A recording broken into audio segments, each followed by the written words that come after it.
លើកទី1ហើយបងប្អូនអើយដែលដិតមាន់ចេញមកក្រហមឆ្អិនឆ្អៅឡើងទំនងបែបហ្នឹងបងប្អូននិយាយទៅរាល់ដងមិនដែលដិតបានចឹងទេដល់ពេលថ្ងៃនេះនឹកឃើញថាធ្វើឲ្យប្លែកម្ដងអញ្ចឹងណាបងប្អូនទាំងគ្នាហើយមុននឹងខ្ញុំដិតមាន់ខ្ញុំមកបេះបន្លែនៅក្រោយផ្ទះបងប្អូនបន្លែមានអីច្រើនទេបងប្អូនមានតែតកួននិយាយទៅមានអីដាក់នឹងប៉ុន្តែវាអត់មានអីវាមានតែតកួនអញ្ចឹងក៏បេះតែតកួនហ្នឹងទៅហើយតកួននេះដែរគឺលាស់មកល្អកាលពេលមេភ្លៀងបងប្អូនដល់ពេលរាំងទៅគឺចាប់ផ្ដើមចង់ចាស់ប៉ុន្តែយើងបេះតែខ្ចីយកមកទៅយើងណាចាស់យើងកុំយកមកយើងយកតែខ្ចីហ្នឹងទៅហើយយើងយកមកលាងទឹកឲ្យស្អាតអញ្ចឹងណាបងប្អូនហើយលើមកមើលគ្រឿងជាមួយនឹងគ្រឿងដិតមាន់របស់យើងបងប្អូនទាំងគ្នាមានស្លឹកក្រូចសើចមានគល់ស្លឹកគ្រៃមានម្ទេសនិយាយទៅយើងអត់បានទេ3មុខហ្នឹងនិយាយទៅមានខ្ទឹមសខ្ទឹមក្រហមមួយទៀតប៉ុន្តែពេលដែលថតហ្នឹងគឺអត់ទាន់បានដាក់ខ្ទឹមសទេខ្ទឹមក្រហមគឺអត់មានទេយើងអត់បានដាក់អញ្ចឹងតែសម្រាប់បងប្អូនមានអីបងប្អូនដាក់ទៅដាក់គ្រប់សពទៅវាឆ្ងាញ់វាមានរសជាតិឆ្ងាញ់អញ្ចឹងខ្ទឹមក្រហមខ្ទឹមសអីចឹងណាបងប្អូនទាំងគ្នាយើងមិនបាច់ចាំដំវាទេយើងដាក់ទាំងមូលទៅ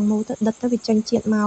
ហើយយើងញ៉ាំខ្ទឹមសបងប្អូនពេលដែលយើងដិតទៅយើងញ៉ាំទៅឆ្ងាញ់ហើយឡើងផុយហើយអត់មានរសជាតិហាងទេឆ្ងាញ់មែនតើហ្មងណាហើយមុននឹងយើងដិតមាន់ប្រឡាក់គ្រឿងសិនបងប្អូនអើយប្រឡាក់គ្រឿងវាអត់មានអីច្រើនទេបងប្អូនមានតែម្សៅស៊ុបនិងប្រេងខ្យងអញ្ចឹងបងប្អូនទាំងគ្នាហើយយើងច្របល់វាចូលគ្នាឲ្យសព្វបងប្អូននិយាយទៅពេលដែលច្របល់វាទៅយើងដិតទៅវាឆ្ងាញ់បើសិនយើងអត់ប្រឡាក់គ្រឿងយើងអត់មានរសជាតិទេបងប្អូនអើយវាអត់ឆ្ងាញ់ទេបងប្អូននិយាយទៅហើយគ្រឿងក៏មិនបាច់ដាក់គ្រឿងអីច្រើនញ៉ៃដែរដាក់តែម្សៅស៊ុបនិងប្រេងខ្យងទៅបងប្អូនទាំងអស់គ្នានិយាយទៅប្រេងខ្យងម្សៅស៊ុបគ្រឿងទេសយើងស្ករប៊ីចេងឥឡូវរបស់ខ្មែរយើងមានច្រើនណាស់បងប្អូនណាគឺចេញផលិតចេញមកច្រើនមែនតើអញ្ចឹងបងប្អូនទាំងអស់គ្នាហើយយើងមុននឹងដិតទៅបងប្អូនគឺយើងបំពងសិននិយាយទៅពីមុនមកខ្ញុំមិនដែលបំពងទេបងប្អូនអើយខ្ញុំដាក់ចាក់ចូលក្នុងឆ្នាំងប្រឡាក់គ្រឿងហើយខ្ញុំដាក់កូកាយកត្មងនិយាយទៅញ៉ាំអត់សូវឆ្ងាញ់ទេបងប្អូនអើយដល់ពេលយើងដាក់អញ្ចឹងវាមានអារម្មណ៍ថាវាអត់ឆ្ងាញ់ដូចយើងបំពងទេដល់ពេលថ្ងៃហ្នឹងខ្ញុំបំពងសិនដោយសារតែមានអារម្មណ៍ថាយើងចង់ធ្វើឲ្យវាប្លែកខ្ញុំបំពងទៅឲ្យក្រហមឆ្អិនឆ្អៅអញ្ចឹងណាបងប្អូនពេលតែក្រហមឆ្អិនឆ្អៅនោះអាទំនងក៏ទំនងអារសជាតិឆ្ងាញ់ក៏វាឆ្ងាញ់និយាយទៅវាឆ្ងាញ់មួយបែបបងប្អូនប៉ុន្តែសម្រាប់ខ្ញុំបងប្អូនពេលដែលអត់បំពងនិងបំពងគឺបំពងឆ្ងាញ់ជាងយើងបំពងឲ្យវាក្រហមអញ្ចឹងទៅបានយើងដិតបានវាឆ្ងាញ់អញ្ចឹងបងប្អូនទាំងគ្នាអូបងប្អូនអើយពុះក្រុចខ្ទាតដល់ណាដល់ណីបងប្អូននិយាយទ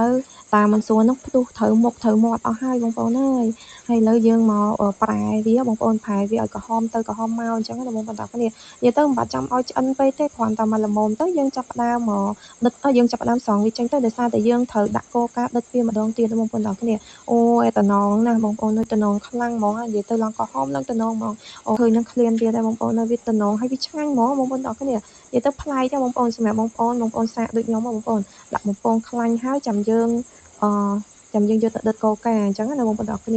ានិយាយទៅវាហាងវែងឆ្ងាញ់មែនប៉ុន្តែវាមានរសជាតិឆ្ងាញ់វាអត់ដូចពេលដែលយើងចាក់កូកាចូលតែម្ដងបងប្អូនពេលចាក់កូកាចូលទៅវាមានអារម្មណ៍ថាវាតលាន់មិនទេបងប្អូនណាវាអត់សូវឆ្ងាញ់ដូចអញ្ចឹងណាហើយបងប្អូនអើយនិយាយទៅនេះយើងស្រង់ចេញមកបងប្អូនអើយតំណងមែនឡើងក្រហមហ្មងបងប្អូនហើយវាខ្លាញ់វាផ្ទុះដល់កផ្ទុះដល់ណាដល់ណីតាមសួរហ្នឹងផ្ទុះត្រូវមុខត្រូវមាត់ហ្នឹងមិនបាច់ទ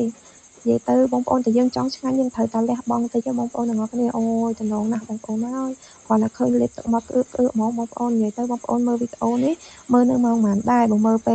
លយប់បងប្អូនសូមអភ័យទោសណ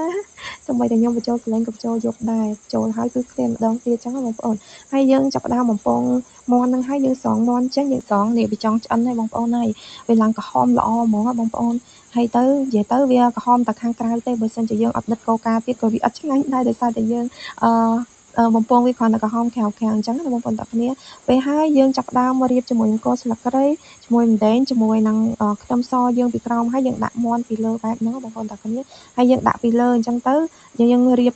ដាក់គ្រឿងគ្រូអីចឹងណាបងប្អូននេះមានកមានក្បាលមានជើងមានអីអញ្ចឹងដោយសារតែយើងកាប់វាអញ្ចឹងទៅយើងស្រួលដិតអញ្ចឹងណាបងប្អូនទាំងគ្នាបើដិតទាំងមូលក៏វានឹងពិបាកអញ្ចឹងបងប្អូនយើងដាក់អញ្ចឹងទៅយើងស្រួលដិតស្រួលធ្វើស្រួលផែវាអញ្ចឹងណាបងប្អូនហើយយើងដាក់ជាមួយនឹងលឹកក្រូចសើចហូរពីលើអញ្ចឹងទៅយើងដាក់ជាមួយកូកាចាក់ពីលើបងប្អូនយើងចាក់ពីលើអញ្ចឹងទៅបងប្អូនហើយចាំយើងដិតឲ្យវារៀងកូកាអញ្ចឹងណាបងប្អូនទាំងគ្នាពេលដែលខ្ញុំដាក់កូកាចូលទៅគឺខ្ញុំនៅប្រែហ្នឹងបងប្អូនប្រែទៅប្រែមកអញ្ចឹងណាបងប្អូនទាំងគ្នាបានវាសប់អីអញ្ចឹងណាបងប្អូនទាំងគ្នាហើយយើងប្រែអញ្ចឹងទៅពេលរៀងកូកាចាំយើងស្រង់មាន់ចេញមកអញ្ចឹងណាបងប្អូនទាំងអស់គ្នាសាច់មាន់ដែលយើងដិតមិនអញ្ចឹងណាបងប្អូនអូតំណងណាបងប្អូនអើយ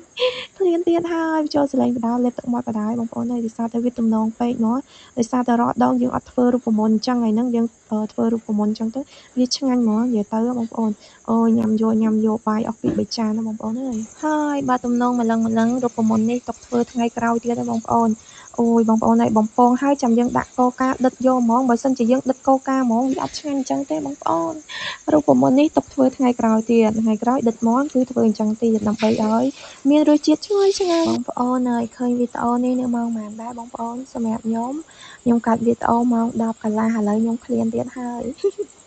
បងប្អូនអើយយើងនិយាយពីបន្លែយើងវិញឥឡូវបន្លែយើងស្រង់មាន់ចេញយើងដាក់បន្លែចូលអញ្ចឹងណាបងប្អូនទាំងអស់គ្នានិយាយទៅបន្លែឡើងមកកញ្ឆេងធំហ្មងហើយដាក់ចូលទៅខ្ទះអញ្ចឹងឡើងមកខ្ទះពេញហ្មងបងប្អូនទាំងអស់គ្នាប៉ុន្តែពេលដែលដិតទៅធំទៅក៏គ្មានបានប៉ុន្មានដែរបងប្អូនអើយនិយាយទៅនេះបងប្អូនយើងចាក់កូកាថែមទៀតអញ្ចឹងណាបងប្អូនទាំងគ្នាប៉ុន្តែយើងយកអាកូកា10ទូចចាក់ពីលើថែមទៀតអញ្ចឹងណាចាក់ដិតតកួនរបស់យើងដើម្បីឲ្យវាចេញជាតិមកឆ្ងាញ់អញ្ចឹងបងប្អូនទាំងគ្នាហើយតកួនណាបងប្អូនអើយឡើងមកខ្ទះហ្មងណាប៉ុន្តែដល់ពេលធំទៅបានមួយចានទូចនិយាយទៅបន្លែវាអញ្ចឹងហើយបងប្អូនដល់ពេលធំទៅបានតិចណាស់ហើយបងប្អូនយើងមកបុកជាមួយនឹងទឹកត្រីកោះកុងរបស់យើងហើយជាមួយទឹកត្រីកោះកុងនេះគឺយើងបុកផលតែម្ទេសម្ទេសនៅស្រុកខ្ញុំគេហៅម្ទេសក្តោឆ្មា